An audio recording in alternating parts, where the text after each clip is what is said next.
पवियाचा 48 जागांचा फॉर्म्युला जाहीर। सांगलीची जागा ठाकरेंनाच, भिवंडीमध्ये पवार गट लढणार, तर उत्तर मुंबईची जागा ठाकरेंनी काँग्रेसला सोडली। दादरच्या शिवाजी पार्कवर आज मनसेचा गुढीपाडवा मेळावा। राज ठाकरे महायुती लोकसभा निवडणुकांबाबत काय बोलणार याकडे लक्ष। ठाण्यामध्ये मुख्यमंत्री एकनाथ शिंदे तर नागपूरमध्ये उपमुख्यमंत्री देवेंद्र फडणवीस शोभायात्रेत सहभागी। विजयाची उंच गुढी उभारण्याचा विश्वास अजित पवार आणि राज ठाकरेंनीही उभारली गुढी। राज्यभरात गुढीपाडव्याचा उत्साह। डोंबिवली, ठाणे, गिरगाव, नाशिक, नागपूरमध्ये भव्य शोभायात्रांमधून मराठी नववर्षाचं स्वागत। कोल्हापुरात मर्दानी खेळांची प्रात्यक्षिकं।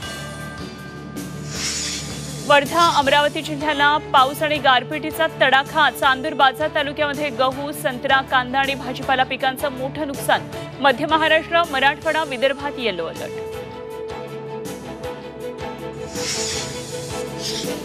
सेन्सेक्सनं विक्रमी उच्चांकाची गुढी उभारली। 75,000चा टप्पा पार। निफ्टीनंही तोडला रेकॉर्ड, तर सोनं 71,000वर।